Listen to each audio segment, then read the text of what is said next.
Right now, the government gives us IDs, driver's license, passport, social security numbers, and others. They're separate. You lose your license, you can still pay your bills. You can still go and buy groceries. So each card controls one door, not the whole damn house. Now picture one digital ID that holds every single key you have: your bank account, your health records, your travel, your phone, your ability to move and to operate. At first, you'll think, oh, well, this is convenient. One key for everything. No more passwords, no more fraud. But what happens when someday somebody else holds that key? They don't just control one door now, do they? No, they control your entire life. One click, boom, lights out. No money, no travel, no gas, no access. That is not an ID. That is a leash. And you are the dog. Please think on this. The entire future of the human race is depending on you to refuse digital ID. And here's how they're doing it in Italy. Massive protests are shaking Italy as citizens from both left and right unite against the government's mandatory digital ID wallet plan. Millions have refused to pay taxes and have called a general strike until the government abandons the European Union's forced digital ID rollout, which is set to be mandatory by 2026. Mainstream media, silent. But Italy has spoken loud and clear. We will not be controlled. Could this be the spark that spreads across Europe and across the world? There are two very clear choices now. We either rise up together in our millions and say no, or we follow China's example where one by one they have submitted in their millions to full control from the government. Welcome to you all. I think this is really the most important interview I've ever done, because the world is hovering on the brink of one giant boot on our collective necks, trying to silence our collective voices. So we've just come out of that saying the entire future of the human race is depending on you to refuse digital ID. Welcome Catherine Austin-Fitz, Alex Newman and Andrew Bridgen from the UK. Catherine, why is that statement so true, and why is it so important right now that every single person, especially the young parents, look in on this interview and watch the whole discussion today? Why is it so important right now? Digital ID is a fundamental piece of putting into place train tracks that give, on a centralized basis, total financial transaction control.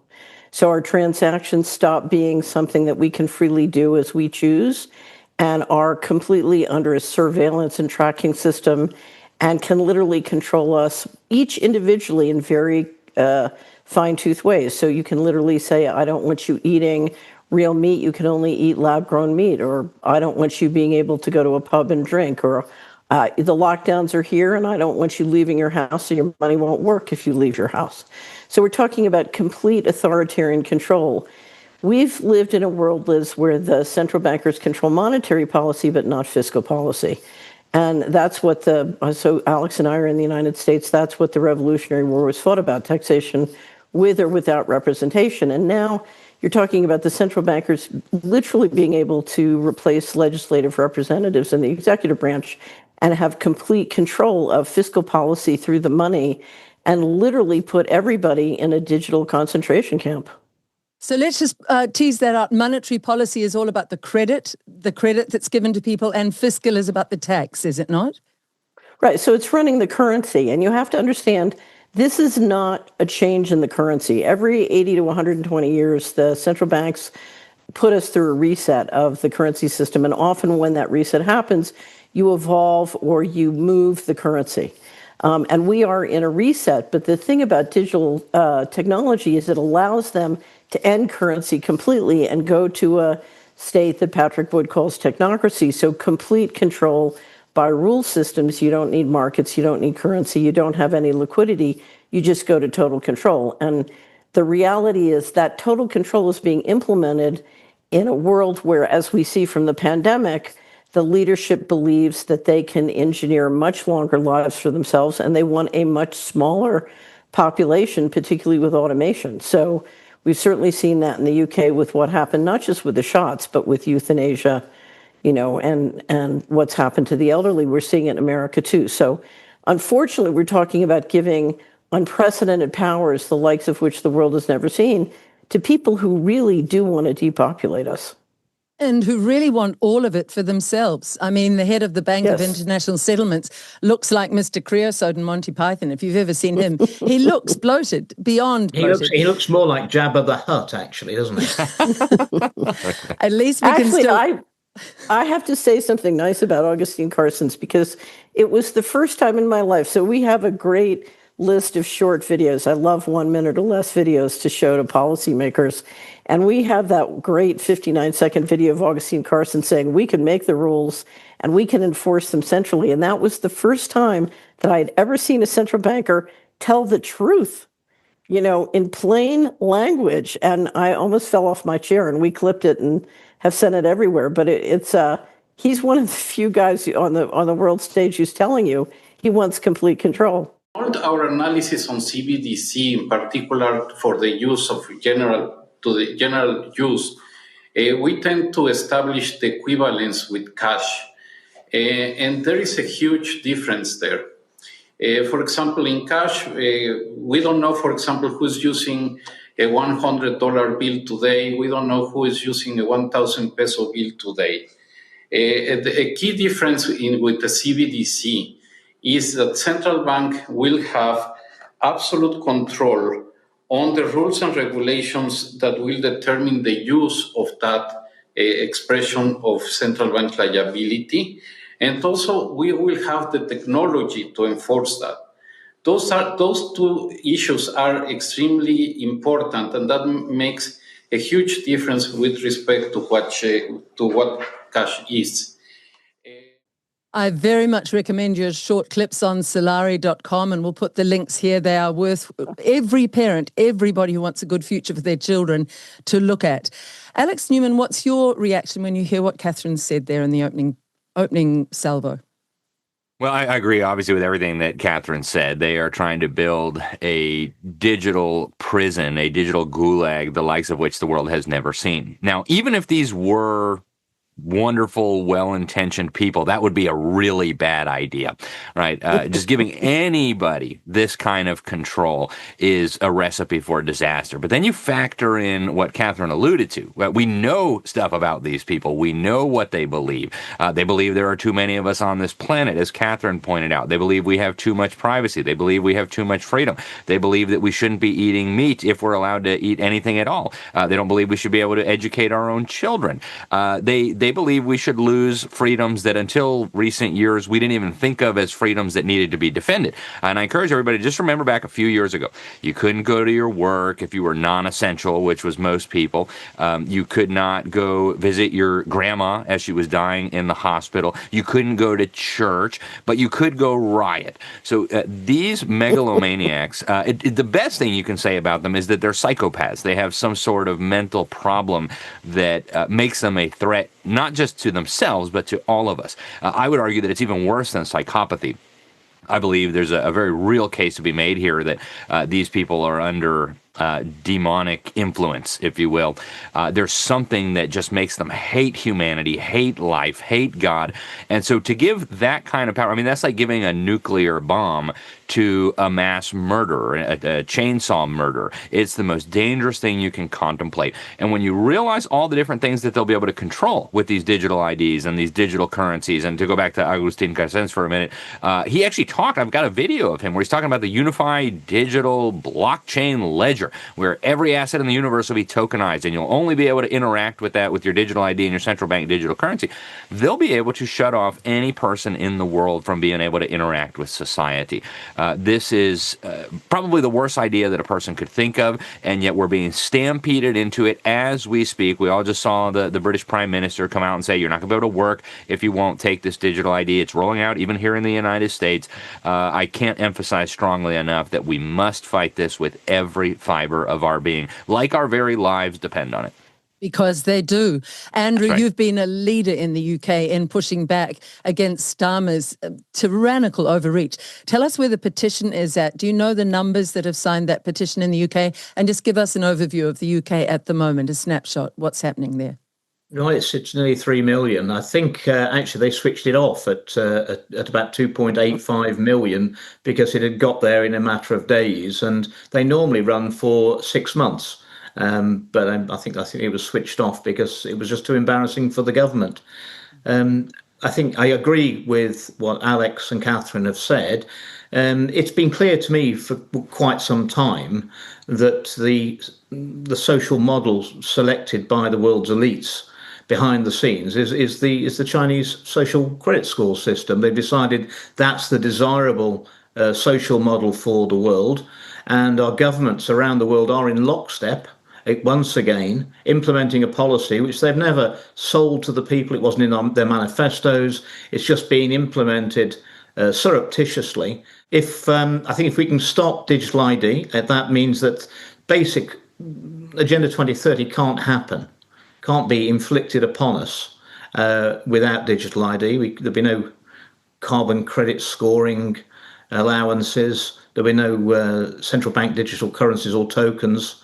And I've been very clear from the beginning. I've told people that this is so important. If you say yes to digital ID, you'll never be able to say no to the government ever again. And you'd have to trust this government, it's the most unpopular government we've ever had in the UK in record time. But not only this government, you'll have to trust future governments that you don't know who's going to be running those governments. And you'd be giving away your freedoms.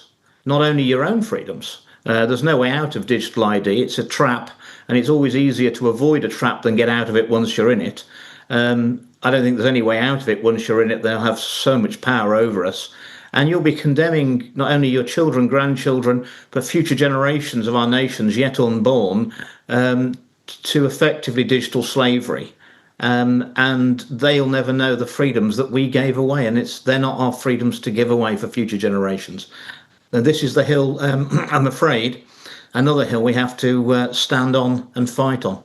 And this is the one to be prepared to die on. I said to a young woman the other day, you will have to be prepared to sacrifice things, to sacrifice convenience and ease if you want freedom for your children. So I'm going to ask everybody at this point, please repost this interview to at least 100 people, because the government is already censoring many of us and trying to shadow ban. I know, Andrew, you have a lot of that. So if you repost it personally, it gets around the shadow banning a little bit. Thank you for doing that.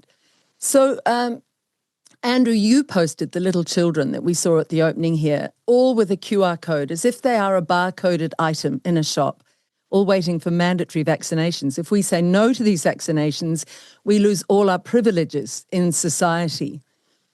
Do you think it could get this bad? I've already seen people in the UK who've gone against the narrative have threats of having their children taken into care. I mean, that's been used in the UK for a very long time as intimidation to parents to get them to get into line. And that's without the sledgehammer of a digital ID linked to a social credit scoring system and central bank currency or tokens, which can be turned off at will. And also, I mean, if this comes in, they don't need to build the walls, as Catherine rightly pointed out. They don't need to build the walls around our 15-minute communities. They just program your bank card so your card doesn't work more than 15 minutes away from your home, and that'll decide which shop you go to, which facilities you can use, and that's people just are sleepwalking into this. And it sounds almost unreal. They cannot believe that a government would inflict this upon them. But that's why they're not talking about it. That's why they're bringing it in quietly. It's always for your convenience and for your safety. Well, I think it was one of the early American revolutionaries that said that you're always being asked to give up your freedom for safety and convenience. Well, if you do that, you'll end up with neither freedom nor safety, and the only convenience will be that the government will be able to manage every aspect of your life very easily. Catherine, let's really unpack it now then. If we have a look at this video, it shows, we'll just put this over while we keep talking. This shows a young Chinese woman who's just been arbitrarily locked out. She can't leave her smart city. She doesn't know why. There's nobody there to tell her, but her card pass won't work. And you can see she's trying every single exit from this city. You really realize when you watch this little video, this little snippet, it's open air prisons that they have planned for it, is it not, Catherine? It's open air prisons, but it's the kind of open air prisons you would use for livestock. So we know that the World Economic Forum has said it's 2030 and you have no assets. They're very serious about this. It's by controlling financial transactions that you can siphon off and take those assets in hundreds of different ways. And I have many people say to me, I don't care. I don't have a lot of assets. I said, you have your children. What you're doing, if you look at every pedophile scandal we've dealt with for decades now, including, of course, in the US, we're having a big brouhaha about the refusal to release the Epstein files. You're basically saying, okay, the people who ran the Epstein network, who participated in the Epstein network, now have the power to literally force you to turn your kids over to them. Is that really what you want? And you're giving them literally that power. They won't need Epstein anymore to recruit your children. They'll just stake them. So this is, I don't think people understand how dire ultimately, and the trick has been to build the corrals around us. So we've built 3 walls of the corral, and digital ID and programmable money in combination put up that 4th fence. And then we're in an entirely new world that most people can't fathom because we've enjoyed liberty, we've enjoyed financial transaction freedom. We can't fathom what this world is like, nor can we fathom the fact that we're looking at a leadership that has absolutely no empathy towards us and feels towards us the way a rancher might feel about livestock he's ready to auction off. That is horrendous, Alex. That's horrendous, that we are absolutely nothing to our leaders who are meant to be our servants, who are meant to be representing us. They loathe us, don't they? This crop of they leaders. absolutely do. Yeah, I would argue that it's even worse than livestock. I've got livestock, and I like my livestock. The Bible says the righteous man takes good care of his beast. And in any case, it's an asset to me, right? Even if I didn't like my livestock, even if I thought you're a smelly cow, I don't like you, at least it has value for me. I have a vested interest in taking good care of it so that I can sell it at some point and make some money. These people actually hate us. And if you listen to them closely, it's actually very, very clear. I'll give you an example. I go to these UN climate summits every year. I'll be going to one in just a couple weeks in Brazil. And I've got the video of these people. They talk about human beings like we are some sort of plague on this planet. I'll never forget, I was in Rio de Janeiro in 2012 at the UN Conference on Sustainable Development. And they had all these posters around. It was a kind of an anthropomorphic Earth. It looked very sick. It had a thermometer sticking out of its mouth. And then you had the doctor diagnosing the problem. And the doctor says, I know your problem. You have humans.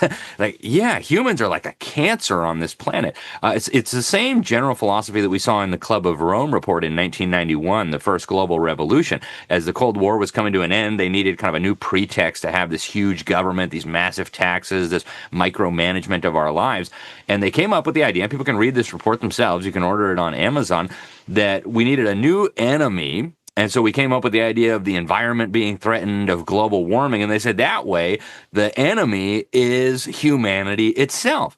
And so these people regard us with a hatred that I don't think a normal person can understand, because we're occupying land that they think they're entitled to. We're consuming resources that they think they're entitled to. And to take it one step further, to get into the spiritual dimension, human beings are made in the image of God, is what the Bible teaches. This is actually one of the foundational principles of Western civilization. Whether you believe that or not, people who hate God, by definition, would hate those who are made in the image of God. And so you wonder, how can people murder millions of people?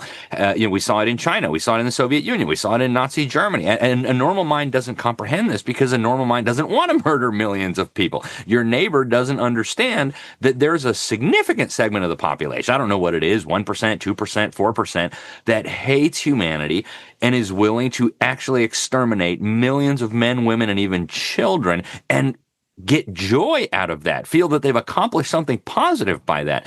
So I would argue that humanity is at a crisis point right now. And just like was discussed, this Real ID thing, this is going to be the last major battle. If we give up, they will be able to enforce compliance on every other issue every time, or they will completely destroy your life. So we have to treat this with the seriousness it deserves. And to your point, Liz, I would encourage everybody watching here, share this out, send it to your elected officials, send it to your family, send it to your pastor, send it to anybody in a position of influence. We've got to get the alarm sounded here. Okay, let's move to that so that people don't despair too much at this stage in the discussion, Catherine. Tell us about Solari.com. What does the name stand for and what you are doing? Because you've just in October, I think the 21st, begun a 60-day challenge to help the people, of whom there are billions of us, against the few, maybe 13 families, that's all, to help us to push back. What is Solari doing? If you could tell us about that. So the great cause for optimism is that many of the implementations to build the control grid are being supported and financed by us. So if you look, for example, at I'll use America. If you look at the average American, they are going to work in building the control grid. They are banking with the banks that are leading the control grid. If you look at their IRA or their brokerage account, they are financing, and they are very excited because they're making lots of money building the control grid. And you know, there's a multiple personality disorder in how the money works. Now, one of the things we know is the digital control grid depends on a 100% digital transaction system, and we have not gotten there yet. A great deal of effort has been made by both the banks and the central banks to get us to 100%, but we're not there. And we believe the way to stop this cold that everybody can do. So I agree with Alex that this is spiritual. Everybody can pray, but everybody can use cash and preserve the analog systems, whether it's checks, money orders. There's a dedicated population in the United States using analog transaction systems and refusing to go all digital. If everybody threw their smartphone in the river or the lake tomorrow or the ocean tomorrow, this could never happen. So the first thing we can do is we can all use cash and refuse to go 100% digital. And one of the beauties of cash is if you look at the mechanisms we use to transact with cash, many of those come with surveillance and entrainment and subliminal programming and mind control. So what you'll find is you'll be much smarter about your money if the people you're transacting with or the mechanisms that you're transacting with aren't also mind controlling you. And cash does not come with entrainment or subliminal programming, at least that I know of. Though, give an example of that, Catherine, of subliminal mind control that comes with it.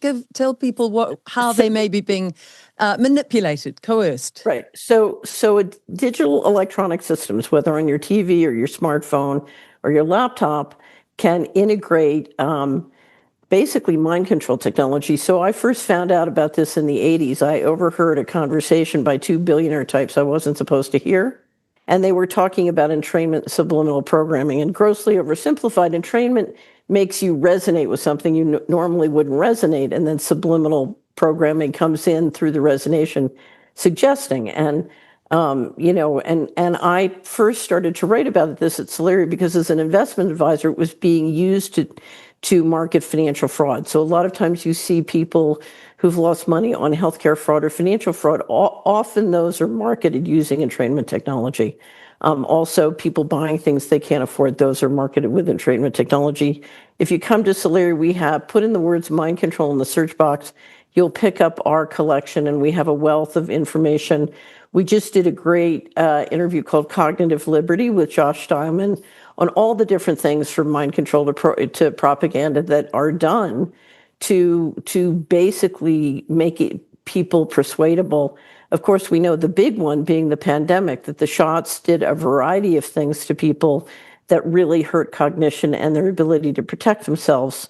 You know, we are also being poisoned, and that makes it harder to protect ourselves against these things. So to us, a major issue is cognitive liberty, but we know that a lot of the controls come with the digital technology that would also then be used to get 100%. So we're a big believer in cash and in preserving the analog systems. But the other thing is, if you go down your income statement and balance sheet, what you will find if you really dig in is they are few, we are many. We are building and financing and supporting this building of the control grid, and we have the power to stop.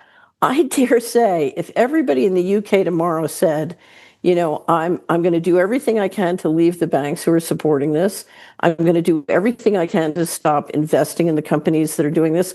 I'm going to quit working for a company that's building a control grid and, go do something productive with my life. You would have, just as they're engineering a financial coup and a digital coup, you would have a financial rebellion. So part of this is connecting the dots between where our time and money is going and what we're supporting, and saying, no, I don't want to support something that's going to basically make me a slave. Catherine, we'll put the Tucker Carlson interview you did underneath this. It's very, very good. And there's a large part where you discuss the basement dwellers, I'm going to call them, but people, even here in New Zealand, we've had so many of your American billionaires come here, including Peter Thiel. They're all around the South Island, Queenstown area, this little jewel of the Pacific. They've all built bunkers as if they're preparing for the end of time. They're scared. Yeah. If you were doing this to people, wouldn't you be scared? I would. I would. And it wouldn't just be of worldly things. It would be of certainly the divine. But can I mention one other thing we can do? Yes. So a lot of this depends on significantly lowering our empathy towards other people. And a great deal is done with divide and conquer to turn us against each other. Yes. And this really is the mega rich versus everyone. And so it's very important not to let your empathy and your concern for other people be turned off, but instead to engage, because many of these solutions come down to, can I build local food systems that are healthy for me? Can I build local health systems that are healthy for me and that I can trust? I'm always telling people the currency of the future is relationships of trust. So get back into building those human networks, particularly around you and locally, that will allow you to pull out of a system which is really poisoning you. But can we go back to what you said to Tucker about the time that you were offered a place in that elite, if you like it, I call them the parasite class, the parasite basement dwelling areas. And you talked about, you felt as if there was a locker down there with your name on it. But that was just, something made you decline. Something made you decline entry to this very exclusive club. What was that, Catherine? Because that applies to all of those who are helping build this prison. So if you read my online book, what I knew coming out of the Bush administration is we had two choices. We could decentralize economic, political, and power in a way that built new and explosive wealth by using this technology to do that, or we could apply the technology for complete control. And it was clear to me that they kept choosing complete control, and I was convinced it would fail. And so I said, I'm just going to work on the alternative and building something, because when this fails, we need an alternative. We need we need a model based on human liberty and freedom that is also wealth building. And so that's what I want to work on, because I'm convinced that this will fail. My problem with what they're doing, even though eventually it will fail, I don't underestimate their ability to kill and destroy, so much of what we've built in the Western world. They're really out to destroy Western civilization. Why are you convinced it will fail? And then I want to go to you, Andrew. Why are you convinced of that, Catherine? If you study science or spirit or scripture, what you understand is the universe is alive. The universe is intelligent. We share intelligence with the trees, with the animals, with the, and all of creation is basically bursting with divine intelligence. And you can't digitize it. They have plans to digitize the Amazon and plans to digitize the rivers and the space fence to digitize the atmosphere. And it's like you're trying to replace God with something, a control network. And when you look at what the plans are, what you realize is you can't digitize God and you can't replace God. All you can do is make a mess. And if you look at how environmentally damaging and how wealth destroying it is, one of the great moments of optimism for me was when I simulated digital technology what we could do to optimize the investment of federal credit and appropriations by place in America. And what I realized is our economy is so suppressed because of the price of tyranny, just from the tyranny that Alex is describing in education or Andrew's been describing in politics. Tyranny is very, very wasteful and expensive. And I've been able to prove that mathematically by simulating sort of local economies and what is possible. And once you know what's possible, you realize, this model is going to fail. It's heartening. Andrew, do you feel the same? And if so, why? Why do you feel it will fail?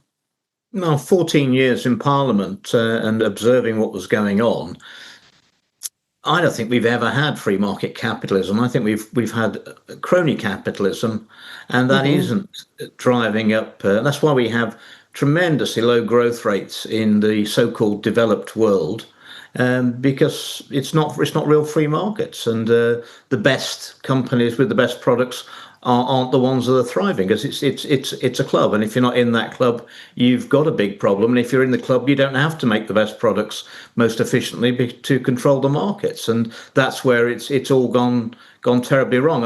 I agree with many of the points that have been made, especially about our ability to influence. Although the ruling elites and the big corporations, they are still sensitive to influenced by the public. I mean, we've had the introduction of Bovir into dairy products to limit the methane emissions of cattle, of dairy cattle. Ludicrous, untested. The public have very little confidence in that, in their food supply, especially following the pandemic and the vaccine rollout. And a major company over here has had to announce that they're pulling out of it, because obviously they didn't say why they were pulling out of it, but the reason they're pulling out of it is no one's buying their products anymore. And that is the power of the consumer, the public, to influence policy. And they can have promised everybody they're going to keep, pumping Bovir into our food supply, but ultimately they're going to have to stop doing it because people just don't want to buy those products. I think there's two existential threats to us at the moment. Obviously, clearly, digital ID, which we've already touched on about how it's fundamental for the plans of the World Economic Forum, etc., to implement Agenda 2030. But I think the other thing is we've just got to keep ourselves out of a major conflict, which is the other angle or arrow to their bow. Obviously, if they can get us into a big war with Russia or China or both of them, then they can basically inflict martial law on us. And then they've got another excuse to say we've got to have ID cards or digital ID, because we always have ID cards during times of major conflict. And if we can do those two things, keep us out of digital ID and a major war, the truth's going to come out. The problem is that the other side know that as well, and that's why they're pushing so hard on both of those issues to actually get back control. I think they need the digital ID because so many people around the world have been slapped wide awake by the overreach of our governments during the COVID so-called pandemic, and they just need to reassert control. They can't sell it to the people. No one's going to vote for this. Very few people are going to vote for it. So they're bringing it in through the back door. And if we raise enough awareness, I think people are going to. Well, 66% of Brits now don't want digital ID. Alex, are you with the other two? Do you agree that it will fall over? But what's your time frame, and what do you think are the obstacles? Yeah, right now, I can't say it with confidence where I think we'll be in the next few years. Over the long term, I have 100% confidence. There's not a shred of doubt in my mind that this whole wicked system is going to come down. The people will be exposed, and there will be justice. 100% guaranteed. Not one doubt in my mind. I've read the end of the book. I know where this goes. But in the meantime, I think we're probably in for a very wild ride here in the short term. When the World Economic Forum started using the term polycrisis a few years ago, that was what I had been warning about already for years. And Catherine mentioned Patrick Wood. He had been making similar warnings as well. they're going to be throwing at us, I think, crisis after crisis after crisis that will probably make COVID, in the words of Klaus Schwab, look like a small disturbance compared to the cyber pandemic and the food crisis and the wars and all the rest of it that they're planning on unleashing against us. I do believe they want to bring about a civil war, not just in this country, but probably throughout the Western world. I'm seeing some very troubling things happening in Ireland right now, I think being engineered with tensions being inflamed on both sides. So in the near term, I'm very concerned that we're headed for some very significant turbulence, if we want to put it mildly. But we did see during COVID, I think, some really, really encouraging signs. Yes, it was demoralizing. You know, if you had asked me in 2019, would 65, 70% of Americans go along with this if they said there was some kind of invisible enemy and we all had to give up all of our freedom? I'd say, that's ridiculous. We're America. Like that's not going to happen here. I was very disappointed to see so many of my fellow Americans fall for this because they were in terror from watching too much TV. But a lot of people learned a lot from that. And as we got into, 2.5 years of this foolishness, more and more people started saying, wait a minute here. I don't believe they would have ever eased up if we had not pushed back to the point where they had to. So, I think there's a good reason why these evildoers are building themselves underground bunkers. All these tech billionaires. I mean, there's a lot of these people. You talk to the people who build these bunkers, they'll tell you there's a lot of this going on right now, and they know that people aren't going to accept this passively. So they're going to try to divide us, as Catherine pointed out. They're going to try to get us to turn on each other, right? Your enemy is your neighbor who watches CNN. Your enemy is your neighbor who watches Fox News. Your enemy is your neighbor who voted for Trump. Your enemy is your neighbor who voted for Joe Biden, rather than uniting against them. But I think people are wising up. And if you notice, nobody is going back to sleep and going over to the side of the evildoers. All of the movement is from their side over to our side. So I'm encouraged by a lot of what we're seeing, but I don't want to give anybody just this rosy Pollyanna view. Oh, everything's going to be fine. We just have to say no to digital ID and we're all going to... No, I think we're going to be in for some very tough years ahead. So Solari is advocating 60 days where you use only cash, which I think is wonderful. We recommend everybody goes to the Solari site, Catherine. But let's get into the minutiae of digital ID. One of the things people say to me often is, yes, but we already have digital ID. It's okay. It's not too bad. Why is the actual government-enforced digital ID so markedly different, and what will it lead to? And I want to just put in here, New Zealand is covertly, very quietly introducing it. You have to really hunt it down, and in it they say, oh, it'll all be fine, and it's for your convenience, for your safety. That sounds very familiar from the pandemic. So, but they're not discussing it anywhere publicly because they want to, I think you put it on Tucker, Catherine, beautifully. You said it's like they're corralling the people of the world and they're putting them into these narrow straits, and then they'll throw the net when they feel they've got us all there.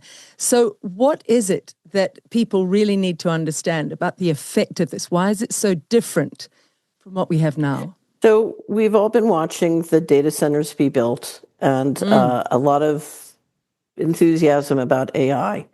One thing to understand about AI is where AI is very effective is at monitoring and implementing any system which can be mathematically based or expressed or simulated with math.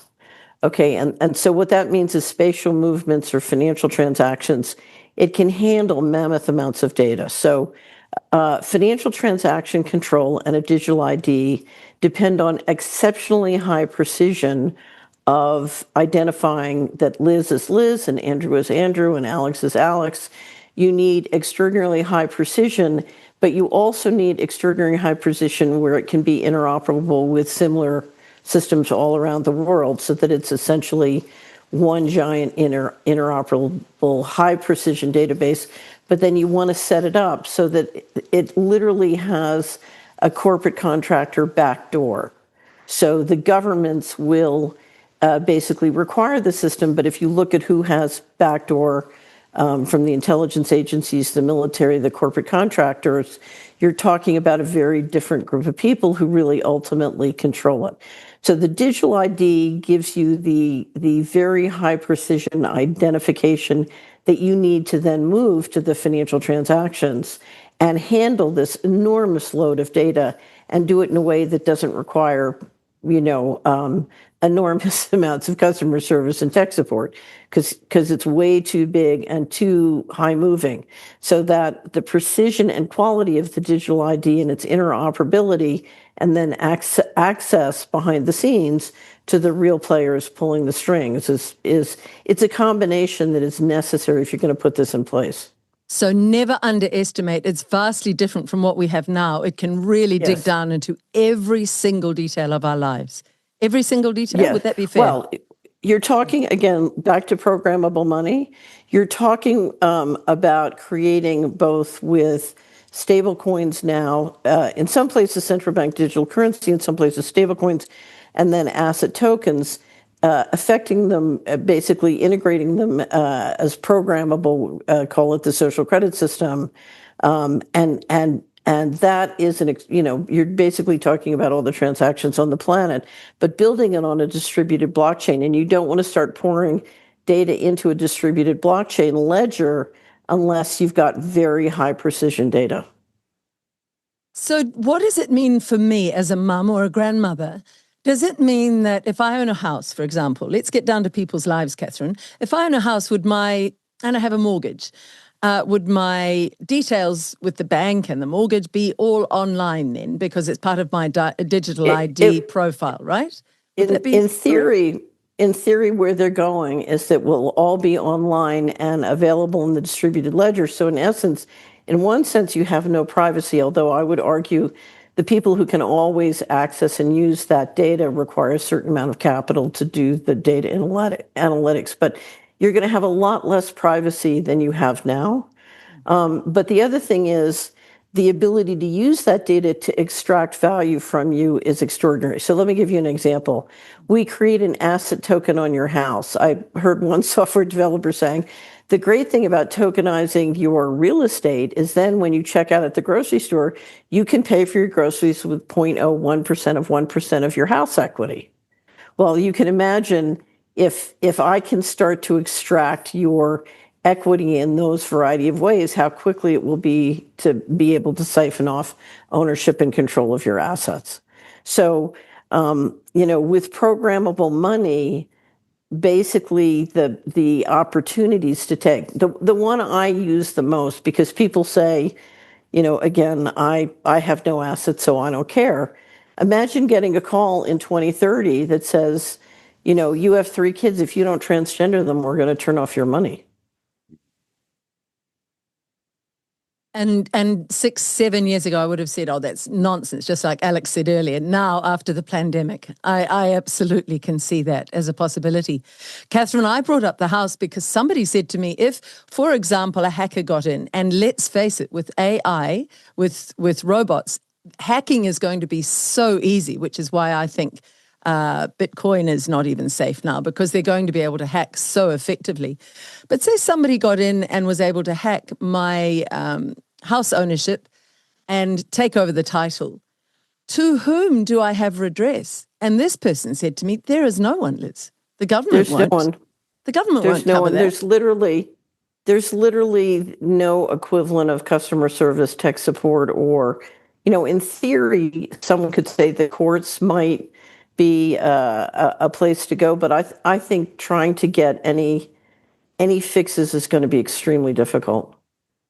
And I see Andrew smiling, as I have. He's been through horrific lawfare, and it costs a huge amount, and there are very questionable judges. So I want from Andrew and Alex your questions, your reservations about digital ID to Catherine. What are yours, Andrew?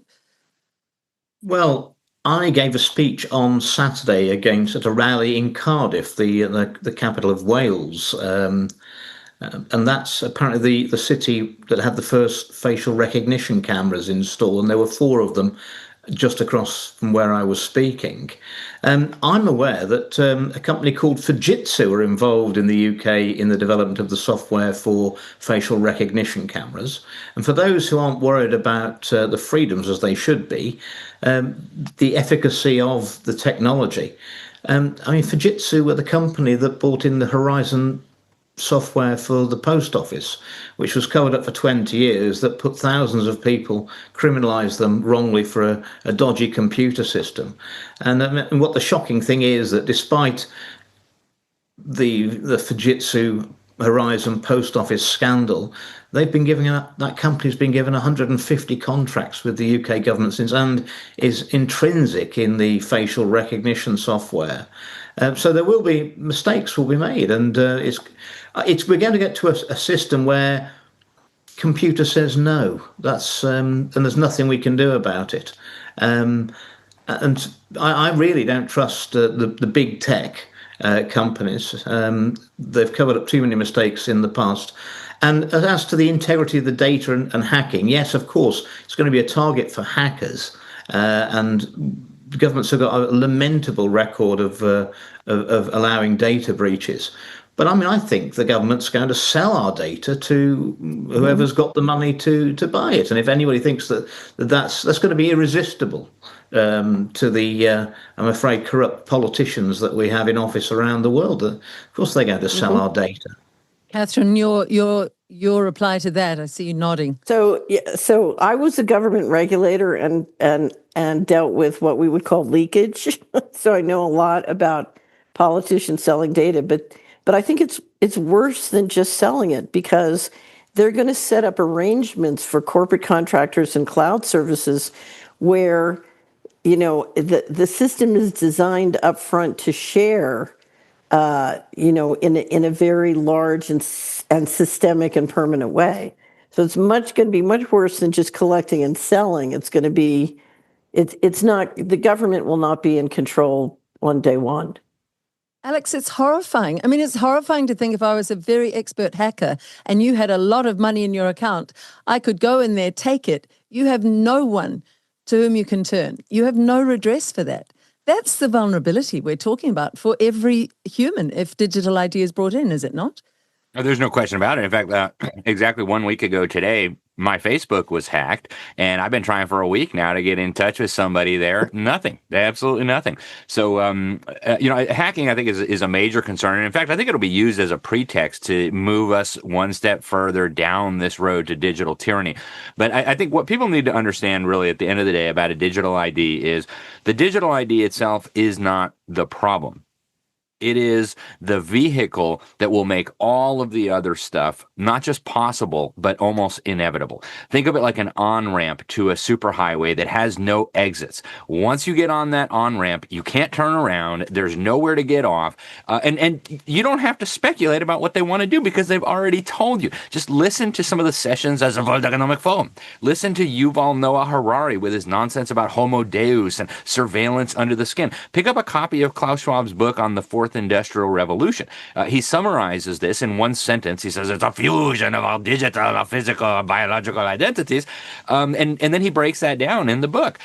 He talks about mandatory government brain scans to determine whether you're thinking thoughts that might represent a security risk. I mean, that's the kind of nightmarish future that these megalomaniacs and totalitarians have planned for us. And the digital ID is the critical piece of the puzzle that's going to make it not just all possible, but inevitable. Once they have you in that, they can give you as many boosters as they want to give you. They can, we've heard all of them talk about it. They're literally marketing this to Americans now on NBC Fake News. You're going to have your chip under your skin, and it's going to be your digital ID and your digital wallet. I mean, the EU is rolling out right now your digital wallet with your digital ID, your digital currency. It's happening as we speak. It's not a hypothetical future threat.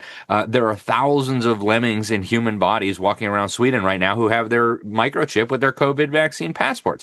Once they take that last critical step, which is the digital ID, that'll be your access for being able to work, being able to access healthcare, being able to go shopping, being able to get your children enrolled in any kind of school or program, there will be no turning back. If you say no to any of the future things, you'll just be locked out of everything. So that, I think, is the real threat that people need to understand. It's not like the digital ID itself is going to be the end of the world. It's that the digital ID makes all of these other evil things practically impossible to resist. And so here is where we have to make our stand.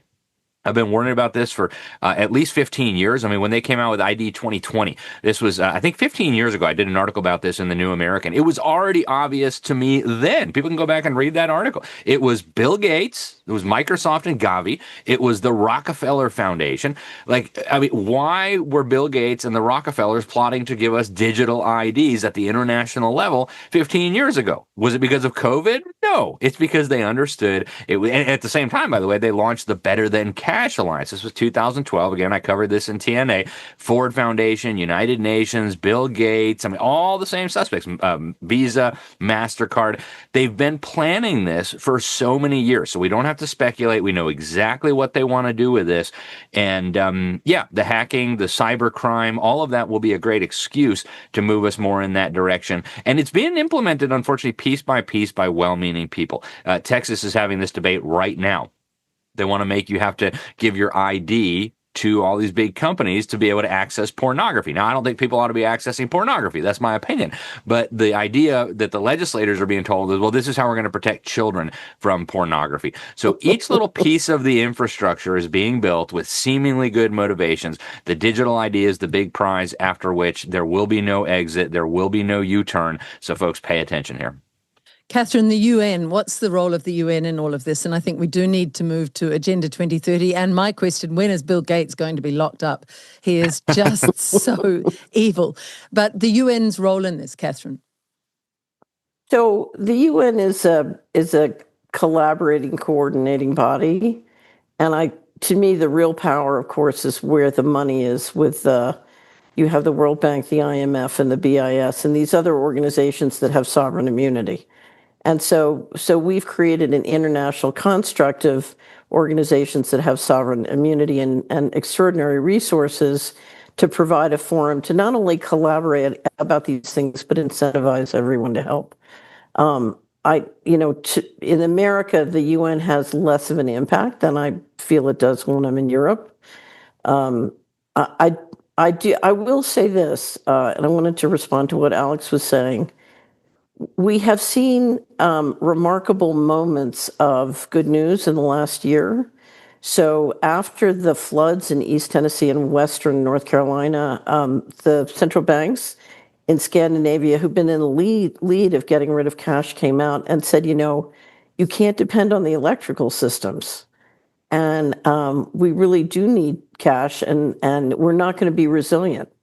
And so we've seen all sorts of disasters around the world and people saying, wait a minute. It happened in New Zealand, Liz. I don't know whether you saw it. The governor of the Central Bank of New Zealand, after the cyclones came out and said, thank heavens we had cash, we would have been toast because you can't depend on the electricity. So there are bright spots here, but I have to tell you, it's what Andrew described. If everybody woke up tomorrow and tried to use cash as much as they could, whenever they could, and started rejecting these systems, it could absolutely get walked back. And so the state of play here is, will enough people in the UK and Europe and the United States take responsibility to say, no, I'm not going to comply? That's the question. Will they do that? And I continue to see too many people saying, as long as I can make a lot of money, I can protect myself. That used to work. When I was on Wall Street, that system worked. Now it doesn't. So when Andrew was offered the chance to get whatever he wanted, whatever he had asked for, when they rolled this out, it could have gotten walked back or taken. That's what you have to understand. The system of, there's a workaround for me and I can make enough money and go to my bunker in New Zealand. It's not going to work this time. So there's no out from this unless we do it together. That's profound. Before we came to air, Andrew, we were talking as Catherine came on the call about the time in your office in Westminster. You were offered whatever you want, Andrew. And your reply was, just very briefly, for people who haven't heard that story, your reply at the time? Well, I was shocked. And I said, what do you mean I can have whatever I want? They said, well, just tell us what you want and we'll get it for you. And in return, they wanted your silence. Well, they wanted silence and compliance with the narrative. And I said, is that the game we're playing? And they said, that's the game we always play. I said, anything I want? They said, well, pretty much. I said, in that case, then if that's the game we're playing, I want the Prime Minister's resignation letter. Can I have that? They told me I couldn't have that. And I said, well, that's a shame because I don't want anything else, do I, if that's the game we're playing? We are, if we go into digital ID, Alex is absolutely right. That opens Pandora's box to everything else that will be inflicted upon us. We can't. We are currently in a sort of global tyranny, and it's quite dark, and it's going to get worse. It's going to have to get worse before it gets better. The darker it gets, the nearer we are to the end. Is the comfort I take, and ultimately we're never going to comply our way out of tyranny. I think RFK Jr. said that a few weeks ago, and he's absolutely right. The people who are pushing digital ID on us, they're the same characters who told us that the vaccines were safe and effective during COVID. These are self-confessed Malthusian eugenicists. They haven't got the best intent for humanity, and we're going to have to take a little bit of discomfort. But a bit of discomfort now is going to be better than the future we'll assign to ourselves and our children if we accept the tyranny of digital ID for an easy life. It won't be an easy life. It will be a life that will be barely worth living if we accept this. And I come back to what I said at the beginning, that if we say yes to digital ID, we'll be in a situation where we'll never be able to say no to our governments ever again. And we're heading very fast to the Chinese social credit scoring system, which will be inflicted upon us with all the control mechanisms that comes with it. I want to put in here a clip from Vandana Shiva, who talks about what happened with India when they brought in digital ID and this centralized monetary system. And Catherine, perhaps you can talk about this after we have a look. You know, my country was the first where they made cash illegal. 2016, digitalization was forced on the country. 8 o'clock in the evening announced midnight, cash was illegal, the big notes. And 70% of the economy crashed. This digitalization is now going all over the world, and there's a war on cash. They call it war on cash because cash is merely a medium of exchange. It has no value in itself. It's just a promise. You read the dollar note, it says, I promise to pay the bearer. When it's digital, even a credit card, you know, you're giving rents to the global financial system. But when it's cryptocurrency in the hands of algorithms, in the hands of big tech, they will do what is happening in China. Create social credit system to decide a new caste system. And you might have also followed that while all this has been happening, the founder of the World Economic Forum did a book called The Great Reset on how to deal with the COVID crisis. And everything we're seeing unfold is part of that Great Reset. But an element of that Great Reset is you will own nothing. If ever there was a time for humanity to wake up, now is the time. So, Catherine, that was 2016. And just tell people what did happen in India in a little more detail. It was an horrific experiment, but nonetheless, the experiment for what they want to roll out, was it not? Yeah, so they implemented a digital ID. My understanding is also with biometrics, but they pulled in a lot of the large cash bills and forced conversion. And what you see is, again, this dynamic of centralizing control of the economy creates a lot of billionaires, but it shrinks the pie. And if you look at the devastation in terms of shrinking the pie in India, it was quite horrible and extraordinary. And that's what I said. The good news here is our pie is so shrunken that we can't imagine the wealth production that could occur if human liberty was allowed to basically, if we went back to if in a world where liberty and entrepreneurs can flourish, the wealth creation is so beautiful, so amazing, is so exciting. Imagine a world where everybody was eating healthy food and had plenty of energy. I mean, it's just, I know what can be, and I know the extraordinary harm done to people in the economy from this tyranny.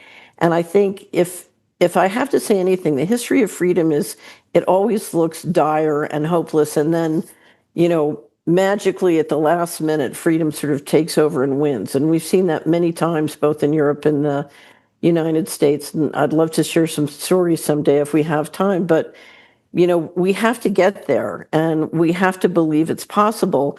And for me, I've spent a lot of time in my life with the central bankers and the people doing this, and I have to tell you, I would rather, I'm like RFK, I would rather die in the barricades than go into the system. I will not live in the system they're planning for us. It's not worth living in. So you have nothing to lose by using cash and doing everything you can to refuse to comply now, because whatever the inconvenience, it's far better than what they're proposing. It's not a world you want to live in. I want to come back to you after we just farewell Alex, who I know has to go now. Alex, your final words on the discussion so far. But had people said no in the pandemic to the forced jabs? So many I've interviewed have said, I was crying as they jabbed me. I didn't want it. I always wanted to say in the interview, if you'd only said no and sacrificed, we wouldn't be where we are now. So the point of that story is, if people say no now, we won't be getting on that highway, that ghastly highway to hell that you described, to quote AC/DC. Alex, your final words, just your final words for today, and we'll talk to you again very soon, I hope. Yeah, thank you, Liz. And, I'm here in Florida. We really, not only did we say no, we encouraged our elected officials to say no. So, for example, on the vaccine mandate that came from Joe Biden through OSHA, our governor called a special session of the legislature. We passed a law saying that anybody who fired anybody for not taking the shot was going to pay a fine that was 10 times larger than whatever the feds were going to fine you. So I would encourage people, work with your local, with your state elected officials, depending on what jurisdiction you're in, to try to push back on this. I was just in India a few months ago, and the system is already out of control. They wouldn't even let me buy a few things for my wife at the mall without a smartphone. And I don't carry a smartphone. I don't have one. I use a flip phone. So I had to actually ask my friend, like, hey, can I borrow your smartphone so I could buy this dress for my wife? It was absolutely ridiculous. But that's just the beginning of what they're planning. And India has been praised by Bill Gates for being a pioneer on this digital public infrastructure. I think they've had a little bit of an easier time implementing it in India than they might in the Western world, because we do have these traditions of liberty and organized resistance to tyranny. But it is essential that we resist. And I'll just leave folks with this. Over the long term, I think the critical place where this battle is happening is actually in the hearts and minds of children. And so I always sound like a broken record because I'm always talking about education. Folks, we can fight digital ID and central bank digital currencies and all the rest of it until the cows come home, until we're blue in the face. It's not going to make one bit of difference over the long term if these evildoers indoctrinate and brainwash 85-90% of our children. They will win. The totalitarians will win over the long term every time. It's just a waiting game for them. So I would encourage people, take immediate steps. You don't need to wait for a law to pass or an election or anything like that. You don't need permission. Take immediate steps to protect your children from this brainwashing so that they don't end up not just submitting to this evil 5, 10, 20 years down the road, but even begging for it. You asked about the UN. The UN is, I believe, a critical mechanism for this. They use the three-legged stool approach, where one leg is governments. That's where the UN comes in, all the national governments of the world. The other two legs, business, private sector, that's the World Economic Forum, and then religion, which we'll save for another day, but they're working to bring all the churches, imams, rabbis, everybody together on this. So, folks, it's a multi-pronged assault. Your children are going to be critical to this battle, and it's been a great honor to be here with you guys. I'm so grateful for the opportunity to share on these things, and I hope we'll all talk again very soon. It's lovely to talk to you, Alex. I know you do have to go. There was one metaphor you gave in another interview. I want you to repeat it here. You said if a building was burning in your children's school, you wouldn't go to the school board and ask them to change the policy on burning buildings. You would race into that school, grab your children, and take them home safely. That's the equivalence, isn't it? Yeah. And it's even more urgent than that, because a burning building will hurt your children physically, which is bad. None of us want our children hurt physically. I've got 6 so far, praise the Lord. But it's even worse than this, because they're being destroyed physically, morally, mentally, academically, spiritually, emotionally, in every possible way. They're being destroyed. They're being conditioned to love slavery, and that is simply unacceptable. So, folks, run into that burning building, grab your children. I would encourage people, make sure you're finding good information. The censorship's going to increase, so sign up for the Solari report. Keep following Liz and all the different different platforms. You can get our newsletter at libertysentinel.org. You can get our free daily headlines at thenewamerican.com. Lots of resources there, folks. There's no excuse to not be active in this battle. And thanks again, Liz and Andrew and Catherine. God bless you guys all. Bless you too, Alex. Thank you. Just back to the UN, Catherine, while Alex leaves our discussion. The UN, we hear now, is potentially going to be headed by Jacinda Ardern if the awful Helen Clark, who also wanted to head up the UN from New Zealand, has her way. Helen Clark, a rampant communist, and Ardern the same. These people are... I mean, this woman sells herself through movies and a book deal and all sorts of things as this compassionate woman. She is widely loathed in New Zealand. She was the cruelest prime minister we ever had. But they don't stop. The Bill Gates, all of them, they keep coming at us. Should Gates be behind bars, in your opinion? Should Ardern? So, I would say we have a tradition in the United States of a death penalty, and treason requires, calls for death penalty. So I wouldn't necessarily put him behind bars. But, we're talking about people who are engaging in planning and implementing depopulation. Yes. So, and that, and we continue to see leaders who are very effective at implementing depopulation promoted and supported and encouraged. And I think, it's pretty simple. I never worry about sort of those guys rising in the system. We have to let go of all of that. There's a system, its goal is depopulation, its goal is to serve the mega rich, and we just have to stop supporting it. And what I see are millions of people every day supporting and believing it and paying attention to it and listening to it. And we just need to understand, they are our enemies. We need to let go and stop giving them energy and stop supporting them. Andrew, your reaction to that? Yes, our systems of governance around the world have got us into this mess. Yes. And having been on the inside for nearly a decade and a half, what disappoints me currently, we don't have any political figures who are talking about, radical reform of our system of governments, because I honestly don't think that the system that's got us into this mess and is keeping us in this mess, exacerbating this mess, is the system that's going to get us out of this mess. I agree with Catherine about the ultimate sanction for those who've committed crimes against humanity, and that's what I think's being committed and has been committed by those in positions of power and responsibility around the world.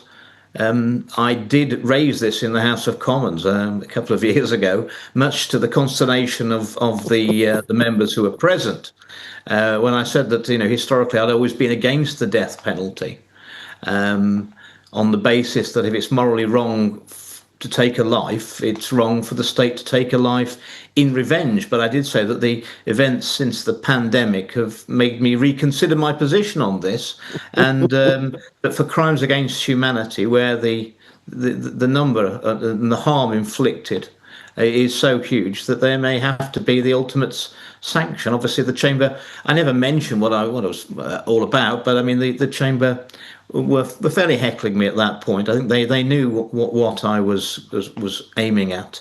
And I would point out that when the globalist Tony Blair got into power with New Labour in 1997, the first thing that his government did, it was not in his manifesto, and it surprised everyone. And at the time I was baffled when I read about it. I'm not baffled now. The first piece of legislation that Tony Blair breathlessly rushed through with his new government was to take the death penalty out of the Treason Act in the UK. Wow. Okay. And I think Winston Peters, who's in our current government, I think he was responsible for doing that in New Zealand. And that's interesting because he's an enigma, a little bit like Trump, Catherine. Well, what is treason? Treason is conspiring with forces against the people. And that's what's been conducted in all of our countries around the world. And that is, in fact, it's high treason because they're on the public payroll. So it is high treason.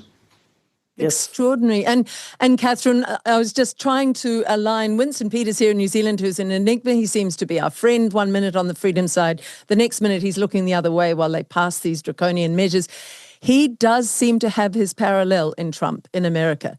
He seems very enigmatic. Yes, he's done some good things. Yes, I can say he's better than Kamala Harris. But your article, which we will put up here, talking about where we're at, and you've been tracking really the laws that have been passed since April of 2025, is a crucial one for everybody to read. Because in this article, you're really talking about the betrayals of Trump as well. Where are you standing on President Trump, Catherine? So you have to remember, President Trump was the president who authorized Operation Warp Speed and funded $18 billion for the military to implement a mass atrocity. That was President Trump.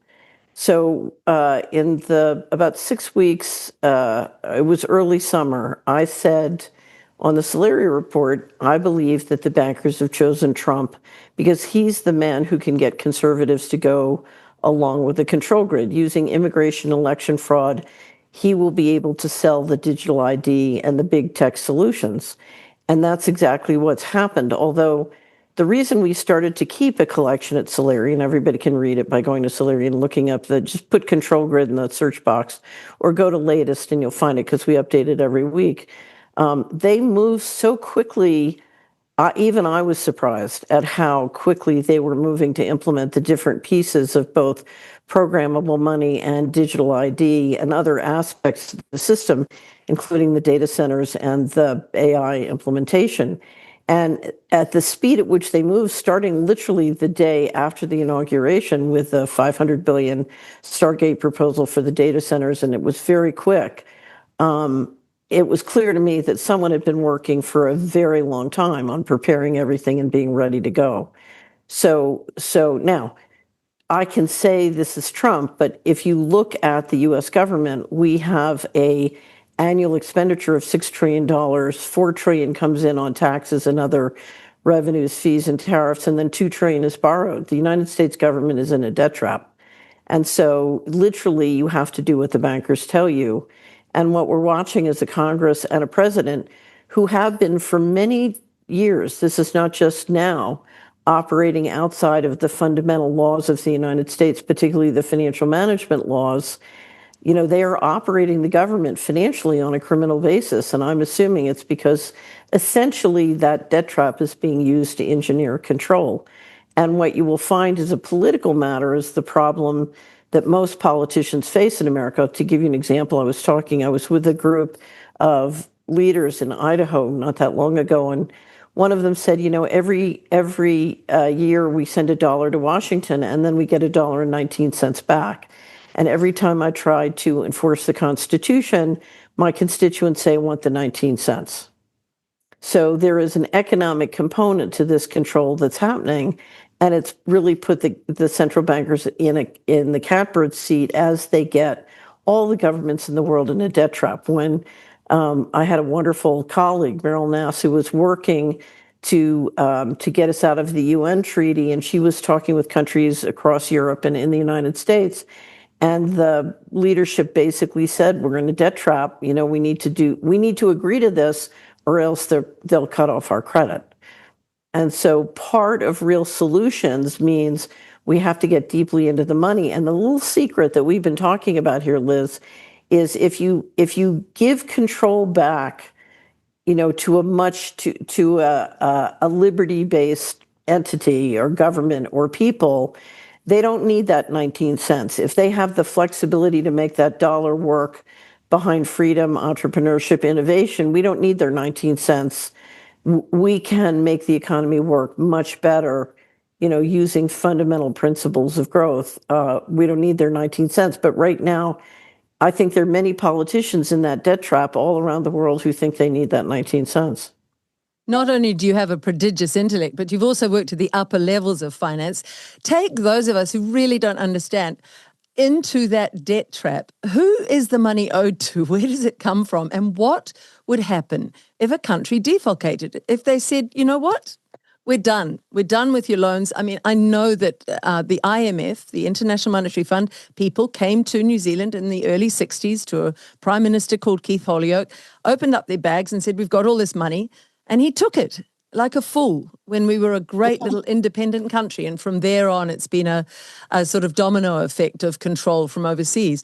But just what would happen if somebody said no? If Andrew got into as Prime Minister in the UK, which millions in the UK would love, and he said to all of them, no, we're not paying your exorbitant usury rates. No. Okay, so part of the challenge is, so in America, we have a debt-based currency. And in fact, we don't need a debt-based currency. So the $38 trillion of debt we have was essentially created issuing that currency, and we could have done it without the debt. So to a certain extent, it's sort of a fundamental major fraud. But there's another part to this story, and this is the barrier we have to break through. And this is what Andrew would have to do when he becomes prime minister. So I'll use the U.S. story. I was giving a speech many years ago, and I've been asked to talk about how the money works on organized crime. And it was meant to be a very light, funny description of Wall Street and Washington's dependency on all sorts of money laundering, including narcotics trafficking, all the different ones.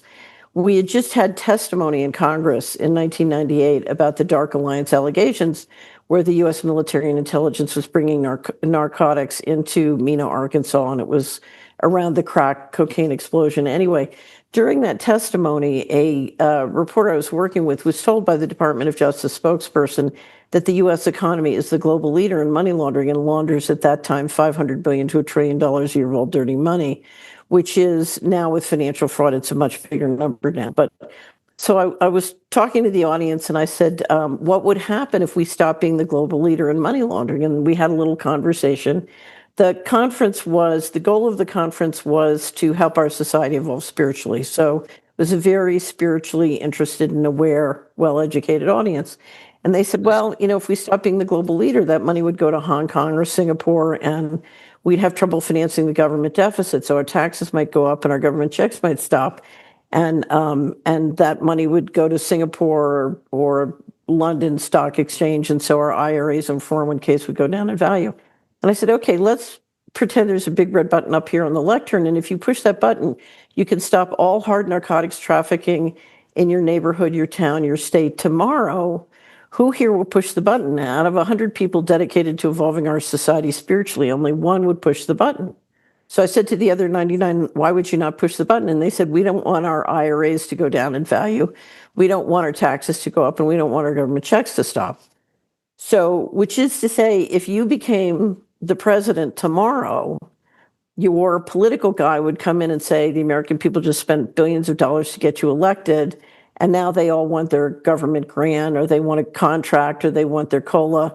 And you turn to your Secretary of Treasury and say, well, you got to be nice to the people who control $500 billion to $1 trillion a year of money laundering, the accumulated capital thereon. So you're a prisoner of the model. And why I keep going back to the wealth creation that is possible with freedom. The only way to get out of the model is to radically re-engineer in a way where we stop poisoning our people, we stop euthanizing, and we let them really rock and roll as entrepreneurs and grow businesses. What you're going to do what you're going to do in Wales is totally different than what you're going to do in Tulsa. It's totally different than what you're going to do in Brooklyn. It's totally different than what you're going to do in the area you were elected from, Andrew. I was hearing about his local economy Northwest when I last Leicestershire. saw him. Right, Northwest. And so you've got to decentralize. And of course, if you look at the people that we're watching, they use technology to centralize control. They don't want to decentralize.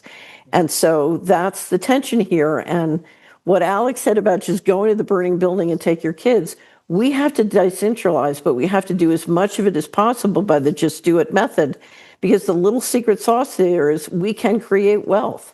They can centralize control in a way that shrinks wealth, but they can't create it. We can create it. And that's what we need to do.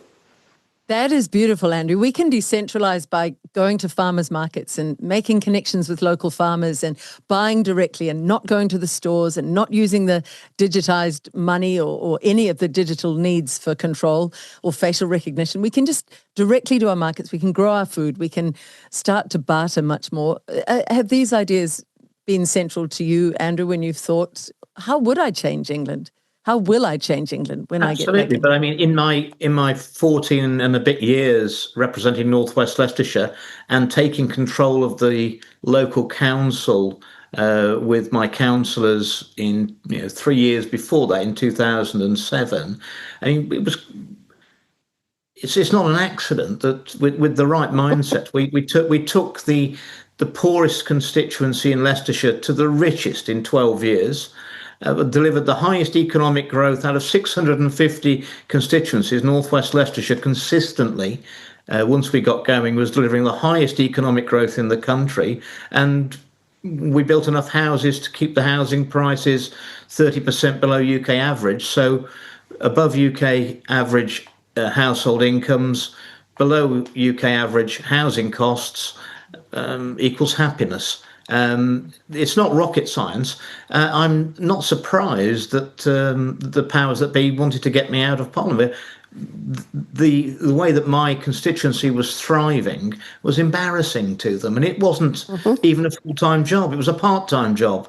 And it just showed the other MPs up. And what were the elements of that, Andrew? What did you do? Well, we've had a very repressive socialist local council and the planning department. I actually built made a £10 million investment in my constituency before I was elected. Built a factory, created 300 jobs on a 14-acre site on an industrial estate at Measham, and the planning department locally, they were so hostile. They'd have thought, instead of bringing in prosperity and investment and jobs, you'd have thought I was bringing in bubonic plague. I didn't forget that when we got into office. We just gutted the planning department and said, yes, we're going to have a whole new ethos where we treat the public as the customer, and we're going to be business friendly. And some of the councillors, some of the planning officers actually stood up, and we gave them all the presentations. And they said, why do we have to treat the public like customers? They can't go anywhere else. So they all just had to go. And the sad thing is that although they got kicked out of Northwest Leicestershire, they undoubtedly will still be in the planning system, working somewhere else and having an equally corrosive effect on the economy wherever they are. And we need a fundamental change to the civil service. I mean, that's an oxymoron now, the civil service, using that name. We need to get rid of the corruption. I mean, I think we've got the most corrupt country in the world in the UK. I think we are the head of the globalist snake. And I would actually disagree with Catherine on one issue. I think the City of London and our UK overseas territories and the banking system we've got, I think we could give America a damn good run for their money on being the centre of money laundering. And I think we do need a radical overhaul. I've been looking for some time now at a system where we could get rid of all the current taxes in the UK and bring more money in with a financial transaction tax of probably no more than 0.25% on payer and payee on every transaction transacted in the UK. It's a very broad-based tax, which is unavoidable. If you want to transact in the UK, we're going to take that small amount of money out of every financial transaction, and wealth and having money. And I've been very poor and very rich and very poor again. It doesn't buy you health, love, or happiness. It buys you choices. And my definition of true poverty is people who have no choices. And by completely taking away people's disposable income, that is a reduction of choice. It's a reduction of freedom. And that's what we're seeing with digital ID, the increased taxes, which are going to hit us again this autumn, despite the fact that we're at record levels of taxation. They will rise again. No one ever talks about creating efficiency in government anymore. that's very much out of fashion. And of course, the state gets larger. Those people are more likely to comply with the diktats of the government because they're reliant on the state, and the productive sector gets smaller and smaller and smaller and more squeezed by legislation, regulation, excessive taxation. We're into a doom loop, as Catherine said. I mean, if these people are destroying the Western society and our economies, and if it's not engineered, you couldn't do it any better than they're doing it. It's engineered. Totally engineered. And I've talked to you briefly about that, Andrew, that I put up a party in the last election in New Zealand. I was absolutely left out of the mainstream media discussions because they didn't obviously want this to take hold. But we said 0% tax for NZ Loyal, and there was just a transaction tax. And if you look at the numbers, the people who do the most transactions, millions of transactions every day, are the banks. So the banks would actually be paying for a lot of the roading in the hospitals, because if it was a transaction tax, it enables people to choose whether they'll spend or not, Catherine, and that enables money in middle-class pockets again, and that enables middle-class businesses to flourish again, and that means they start employing people again, and so you have this Also, upward spiral. you don't need very intelligent people working in accountancy firms to find ways of avoiding paying taxation because it can't be done. They can move into the productive economy, and you're leaving people with much more of their cash in their hand, and that is going to be freedom. That is the ultimate freedom. It's a very simple system. People wouldn't need a tax return because that would be your bank statement, would be your tax return where you paid all your taxes. It'd make the banks responsible for collecting that money. It'd be handed over at the end of the working day every day. The government would know exactly the health of the economy because they'd have a report saying how much financial transactions have taken place. It would be a fantastic system, and the only tax inspectors we'd need would be people to keep an eye on the arch criminals, who are the banks, who would be collecting the money in for us. That's exactly right. And actually, Catherine, it's based on the premise that taxation is the doorway to our slavery. There's a very strong argument that this whole CBDC and the digital ID and all of it is a form of slavery, enslaving us. But really, taxation is that doorway. Would you agree with that, Catherine? What's your view? So CBDC, or programmable money with stablecoins and asset tokens, is a way of implementing taxation without representation. In fact, it's so bad. We had, the Federal Reserve System in the United States has 12 Fed banks, and one of the ones in Minneapolis, the president of the Minneapolis Fed in 2023 said we should never do this because we're talking about taxation without representation. They'll be able to just take the money out of your account. Yes. Biden's nominee for controller of the currency, right before her confirmation hearings, and luckily she was not confirmed, published an article in the Vanderbilt Law Review saying the wonderful thing about CBDC, or programmable money, is if you're worried about inflation, you just freeze everybody's bank accounts. It was quite extraordinary. Oh, it's quite tyrannical. And just explain that term, programmable money, for people who don't fully understand what that means, Catherine. So programmable money is digital money, digital currency that can be connected to a social credit system, which determines the rules by which you can, carrots and sticks, be incentivized or penalized for how you're behaving. So it's part of a digital system, usually where you're under regular surveillance, and I can create a different set of rules for each individual. So, for example, let's say that I think Andrew ultimately can't serve the system well, so I can set him up to live a very lean life and hopefully be euthanized as soon as possible. Whereas if I think you can be very helpful, you're a talent, I want to run one of my companies, you're going to be allowed to have far more advantages. You'll be able to travel further. You'll be able to get a higher income. So you can set up very complex rule systems that carrots and sticks incentivize people and encourage them to behave in certain ways. And it's a way of hurting them and incentivizing them and controlling them. And it's quite, when you understand that each person can have a set of rule systems and be tracked, There's a wonderful movie called The Lives of Others about Stasi surveillance in East Germany before the wall came down. And you see what it's like to live in a system where it's a group of artists who are under 24/7 surveillance by human surveillance teams. What we don't understand now is with software bots and AI, we are all tracked 24/7 by surveillance teams that are trying to extract value for a company or a government or whatever. But the ultimate sort of pinnacle of this system is with digital ID and programmable money, which has legal tender status from the government. Then you're talking about total control. And when I say total control, by setting rules for you, complex rules that can move and change in real time depending on your behavior, I can literally get rid of elected representatives and the executive branch because I can implement all of those fiscal policies, the rules and regulations through the money. And so the bankers can take this is a coup d'etat because now you're talking about the bankers not only running monetary policy, but all of fiscal policy, which is not to say they might not leave parliament in place or they might not leave the prime minister in place. But at that point, they're theater, they're not real in terms of any power or authority. Programmable money also allows the bankers to manipulate the economy. As Catherine said, they could have sections of the economy who inflation's too high, so you just can't spend any money until we release the controls.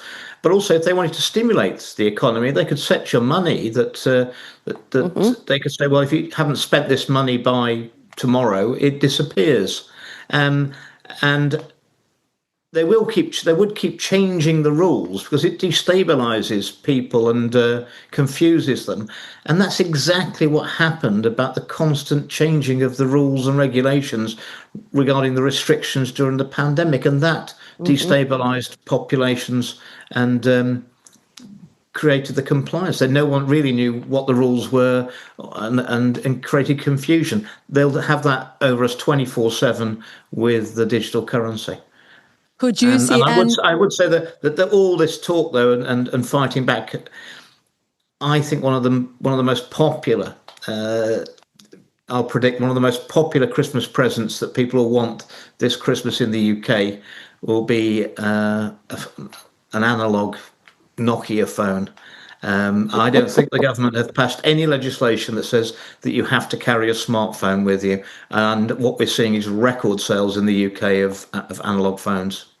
And anything smart is S for surveillance, M for monitoring. It is trouble. A smart fridge, a smartphone, a smart city. They're not where we want to be, are they, Andrew? Well, we're being sold the Brit card. It was the Brit card. And most people in my country would think that stands for the British card. It's very patriotic, but it's not. It's biometric registration, identification, and tracking. That's what it is. And they love telling us without telling us. But that's what it is.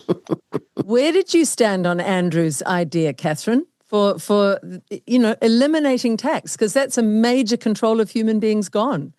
And I agree. Wow.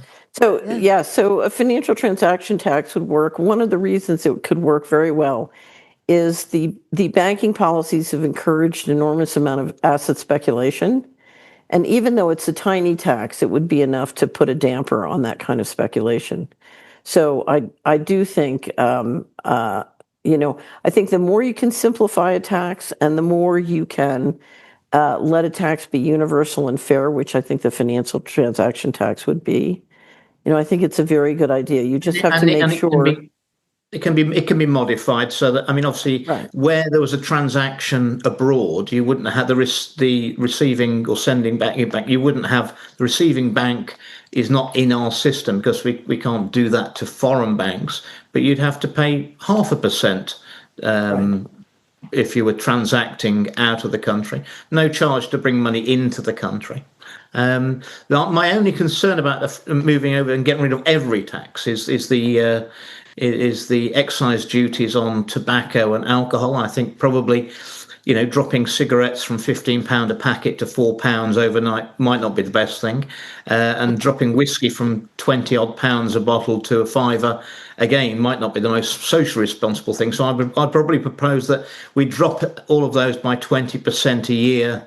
For 5 years, and have a monitoring system that was monitoring how social trends changed as a result of our actions. But as far as beer and wine, I'd just get rid of those straight away. They'd be much cheaper, and we get the pubs going again and get people actually interacting with each other and having a bit more of a community and a society again. And that's a great way to get people talking offline. Catherine. So one of my favorite documentaries, Andrew brought up the offshore havens. One of my favorite documentaries is John Christensen, and another great reporter made one called The Spider's Web, which I recommend. And it's on the offshore havens. And part of the challenge we've had, both in the UK and the US, is since 1998, the US has moved to massive violations of the financial management laws, and trillions of dollars have been moved out. And that trillions of dollars have been moved out on an illegal basis from government accounts. At the same time, the offshore havens, including the British offshore havens, exploded in assets. And what we're seeing is a dual system where insiders can engage in many behaviors, including avoiding taxes or not having transparency in offshore havens, and everybody onshore. It's a two-tiered system. And ultimately, if we're going to have a prosperous world, one of the things you see over long periods of time is that privilege is very destructive to economies. And because what happens is you get leadership that's good at engineering privilege, but they're not great at building wealth. So we have a terrible system of privilege of insiders, and the offshore havens have encouraged and facilitated a lot of that. And that has to be dealt with if we're going to get to real solutions too. I remember my father at his school. I'll just quickly say this, Andrew. My father at his school had a headmaster who said privilege breeds responsibility. And that was the fundamental tenet of his life, that if you have the privilege, you have a responsibility to your society to act decently. And that's what's gone out the window, Andrew. What were you going to say? Well, that reminds me of, I think Colonel Smith in the Royal Marine Commandos said to me, Mr. Bridgen, you're not better than anybody, than any of the men. You just have a more responsible job to do. You have to remember that. That was good advice. Well, yeah, I think that's what I like about the financial transaction tax. All these people who've taken these very, very expensive ways of avoiding paying their taxes, it just neutralises those straight away. If you want to transact in the UK, you've got to pay the transaction charges, and it'd be down to the banks to do that. The only exceptions would be if you had people who've got joint accounts, a number of accounts in the same names, in which case there'd be no charge for moving money between your own accounts, obviously. And we'd encourage cash, because the cash will be treated exactly the same as a transaction. So you withdraw cash from the bank, you pay 0.25%. You pay cash into the bank, you pay 0.25%. The only way of avoiding it was to deal totally in cash without going back through the banks. But I mean, for 0.25%, who wants to keep tens of thousands of pounds of cash in their house with all the inherent risk of that? What was extraordinary, Catherine, about putting this forward in a little country of 5 million like New Zealand, I met people who almost said, govern me harder, don't take the manacles off, keep them on my wrists. They were going, couldn't you make it 10% tax? It was extraordinary, because it reminded me of stories I've read of the slaves in the plantations in America, who, when they were finally freed, many stayed on the plantations because they couldn't imagine that much freedom. So this goes back to the psychology. We saw some of that. We saw some of that in the pandemic, where some people didn't want the lockdowns to end. Yes. So how do we move humanity to a place where we, if you like, grow metaphorically from being children looking up to a government to tell me what to do, mummy and daddy? It's kind of that energy with a government to, no, you are my servants. I'm a fully responsible adult, and I don't need much governance, actually. I don't need any of you. I went on the television. Obviously, I wasn't banned then during the pandemic itself. And 2 points I said was that I felt that these government measures I was shocked that the British people were giving up freedoms so easily, freedoms that took hundreds of years to develop, but they were giving them up on the stroke of a pen. And that I accused the government of infantilizing the public. They're treating them like children. And that's what they want. That's what they want. They want loyal slaves. Where did it come from in you, Catherine? Just that understanding, that adultness in you, that you're your own boss, that you drive your own ship, that people will not push you around and tell you what to do with illogical things. Was your father or grandfather, did they fight for your freedoms in the wars, or where was it with you? So, I have to tell you, because I think achieving what we're talking about requires turning off the neurowarfare. I think people are ingesting massive amounts of electronic technology that influences what they think, what they feel, what they believe, and they're being electronically manipulated at a subconscious level. So I'll tell you a story. I told you, I overheard these two billionaires talking about entrainment technology and it scared me to death, because if you don't have your mind, if you don't have cognitive liberty, you have nothing. So I came home and that was it for me in TVs. That was 1984. I gave away my TV. I wouldn't watch a TV. And then, I just started to read, and I lived without a TV. In 2000, I did a speaking tour where I spoke in essentially every state in the United States, and then it was New Zealand, Sweden, England, countries around the world. And I would ask the audience, how many people here watch TV? And it was less than 10% in every state and every country. And I said, oh, that's my audience, people who don't watch TV. So, there's a big joke during COVID. Why did the Amish not get COVID? Because they don't have TVs. So I really think we have to we have to find a way to manage our interaction with media and electronics and smartphones and all these technologies.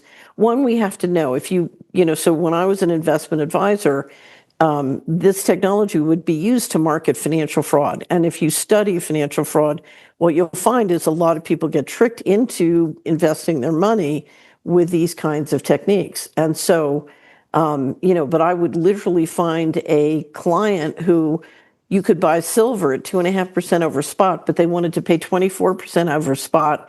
And I would have difficulty talking them out of it. My attitude was just buy silver at 2.5% over spot and give the rest to charity. Why give your money to fraudsters? So I think we need to know this technology exists, and we need to start to manage our interaction with it in a way where we're confident, that we do have cognitive independence and liberty. Secondhand bookshops are an absolute treasure trove now. I think I say to friends, go and collect as many good books on manuals for doing up old cars and all sorts of things. Good but here's the gardening. other thing. Yeah. Stay outside as much as you can.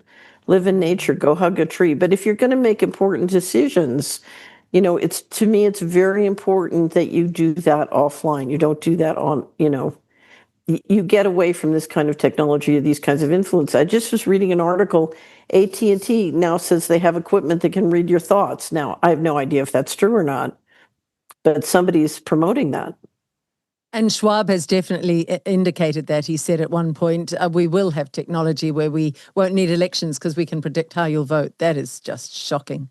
That is They've probably already decided they've put the propaganda so they know how you're going to vote. They're going to influence how you're going to vote. That's the problem. So let's go back to Solari and actually, before we do that, I do want to just mop up the issue of Trump. So where are you standing on Trump? You seem to be saying if people could get more healthy, then they wouldn't be so dependent on Trump, who himself is manacled. Yeah. So whoever is the White House is a prisoner of the red button problem. Wow. Okay. So thinking that swinging back and forth between the uniparty is going to help doesn't make any sense. It's what Alex said. Don't have a discussion with the school board about changing their policies about a burning building. Trump is in a box, and that box is controlled by the economics. And if you want to, what I tell people, look, you need to know how to turn the red button green. You need to be able to push the red button in a way that makes us money, because then we can push the red button. And the way to look at it is in your neighborhood.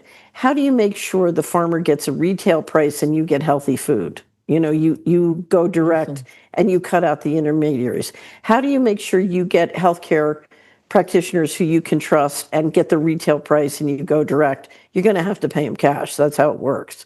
How do you build for yourself and your community the kind of future you want to live in, because you're dealing with providers and people that you can trust? You're going to have to build this one person, one household, and one community at a time. It can be done, but you're going to have to cut out, stop inviting into your life the companies and people who are trying to kill you. Stop needing them, stop depending on them, build a world without them, withdraw your support from them. And, I will tell you, because the UK is the source of the word boycott.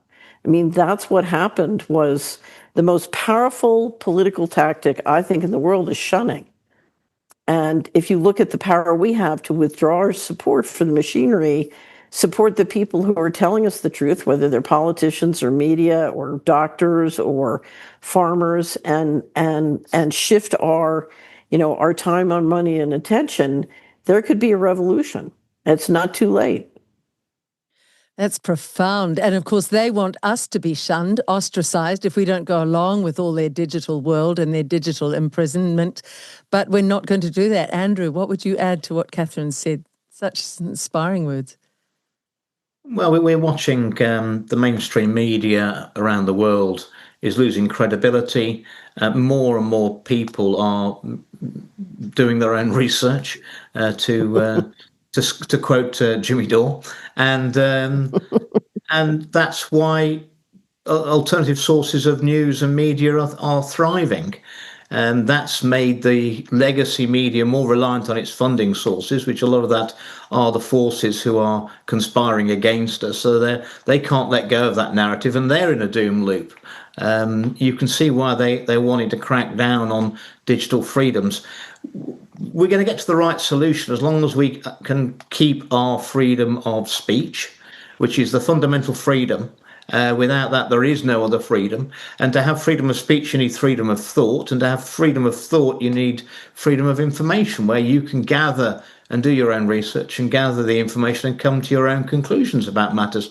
All of these freedoms are currently terribly under attack around the world, because the powers that be, the vested interests, know that that's going to be their undoing. And that's why we have got to fight so hard to keep those freedoms. What we're seeing is freedoms around the world are being very quickly attempted to be replaced with privileges. And the problem with privileges is that privileges can be withdrawn if you don't behave yourself how those in power deem that you should. There's one freedom above all else, and that is our freedom to have our relationship with the divine, Catherine. And I don't think it is fair to wrap up this discussion without referencing that, which you did so beautifully with Tucker. And you made such a profound point. You said divine intervention will come when we are humble enough to ask for that. I think there is a really crucial nexus for people to understand. In New Zealand here, we've been, since Helen Clark, she raced to get God out of everything in this country, raced to make it something you sneer about and deride and make people who believe in God weak. And that is changing around the world. It's a bit slow here, but definitely it's changing in America. So maybe we can finish with your words to people who are feeling desperate enough to get on their knees, or just need to know there is some other force behind this spiritual war of good and evil, Catherine. So I would say we can resonate with the divine or with the machine. That's what this is about. And so there's no middle of the road. You have to choose one or the other. And what I've found is the beauty of prayer is that when you don't know what to do or how to do it, or you're missing the insight you need, if you pray and ask for whatever help you need, it will come. And one of my favorite lines in Scripture is, "The prayers of the righteous availeth much." So pray and pray for everybody in this situation. Pray for your enemies. I litigated with the Department of Justice for 11 years. I used to pray for them all the time, and I can't tell you what an effective tactic it was. It was amazing. So there's much that can be done with prayer. We have a great prayer book at Solari. You can download it in PDF form. We're happy to send you copies for free. We don't charge money for scripture. And there's a wonderful prayer in it. I don't know if you and Andrew know it. It's called the Deer's Cry. And it was St. Patrick was said to pray when he would come and proselytize in Ireland to protect himself from the Druids. And it's a prayer that I use for periods of adversity. And it does wonders. But we're in a situation where, your choice is faith or fear, and you have to choose faith. Faith is where you get your power and where we find each other and get our power together. And the machine tries to put you in a fear, and it's another reason to decouple and reject the machine. Anything that's putting you in fear is not here to help you find real solutions. And if we're going to invent real solutions together, we have to do it through faith. Which is redolent of Eleanor Roosevelt. Andrew, the final word to you. She said the only thing we have to fear is fear itself. And that's really carried me through, along with good will win over evil and the truth shall set you free, which is a line from the Bible. But Andrew, your final words today. Well, we are in a spiritual war. It's not about right and left. Those are the distractions of the uni party and the illusion of choice. It's about right and wrong. And many people have come to faith over the last few years, and that's because they've seen the evil that's being perpetrated against humanity, and they know in a universe of balance there has to be a compensating force, and that is correct. Prayer is very, very powerful. That's why it's banned in exclusion areas in the UK. Around various buildings. They're looking to expand it to other buildings as well, and that's because they are scared of us. And I'm very confident that God hasn't got us this far to desert us. And I've had some very, very personally hard times over the last few years since I spoke out, and that isn't God punishing me. That's God training me, and I thank Him for it. What an incredible talk. What an incredible ending. Thank you both so much. And Alex Newman, if you're watching this, it was an honor to have you in this discussion earlier too. Please, would everybody share this everywhere you can? This is a discussion to really help wake people up who haven't wanted to look in so far. They will follow this and they will join us. Thank you both. God bless. Thank you. In the last part of this interview, Catherine Austin Fitz referred to a prayer which she called the Deer's Cry. It's also known as St. Patrick's breastplate, and it's an ancient Celtic Christian prayer. It's a prayer for protection, and it invokes divine and natural forces to ward off evil. According to legend, St. Patrick and his monks were hidden from a hostile king because the king mistook the group for a herd of deer. That's how the name, the Deer's Cry, has come. The prayer seeks protection for the body and soul from various physical and spiritual threats. It is a prayer that seems appropriate at the end of this discussion of this grave threat to humanity's freedom. And we're adding it because we felt it's important to offer it as a way to find your own inner strength to stand up and say no to this digital prison which the globalists are trying to force on humanity around the world, to find the courage to say no, to find the strength to ward off their evil, and to know that there is protection there if you are willing to ask for it. So here it is, the Deer's Cry. I rise today through a mighty strength, the invocation of the Trinity, through belief in the threeness, through confession of the oneness of the Creator of creation. I rise today through the strength of Christ's birth with his baptism, through the strength of his crucifixion with his burial, through the strength of his resurrection with his ascension, through the strength of his descent for the judgment of doom. I rise today through the strength of the love of the cherubim, in obedience of angels, in the service of archangels, in the hope of the resurrection to meet with reward, in the prayers of patriarchs, in prediction of prophets, in preaching of apostles, in faith of confessors, in innocence of holy virgins, in deeds of righteous men. I arise today through the strength of heaven, light of sun, radiance of moon, splendor of fire, speed of lightning, swiftness of wind, depth of sea, stability of earth, firmness of rock.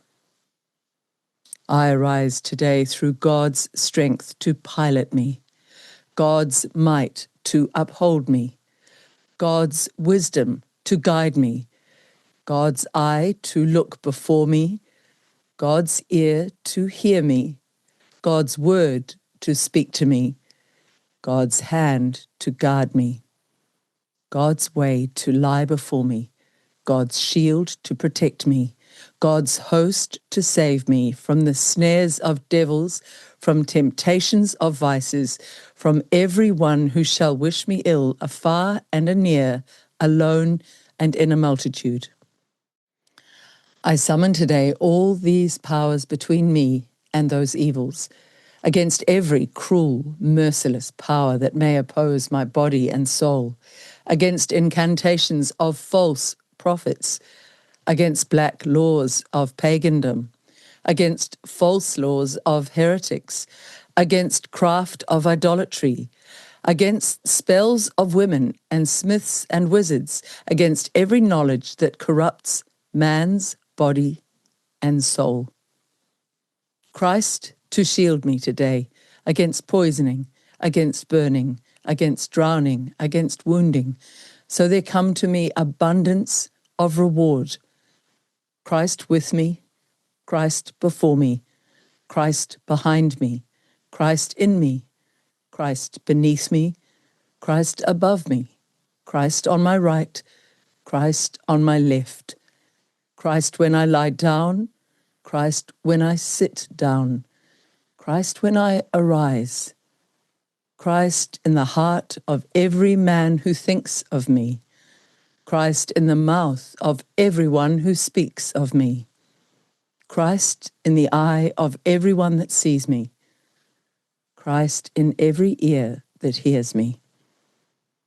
I arise today through a mighty strength, the invocation of the Trinity, through belief in the threeness, through confession of the oneness of the Creator of creation.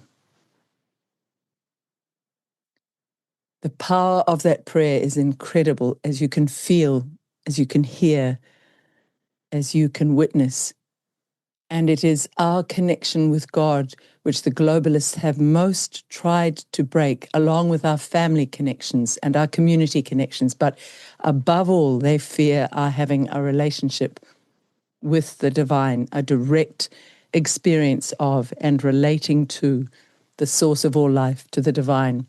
If you would like to hear a sung version of this prayer, we'll put it in underneath this interview. I hope this brings you great comfort in these challenging and difficult times, which, as we've heard today in this interview, we will get through, but not without some turbulence. I hope this prayer helps to keep you also calm as it does me.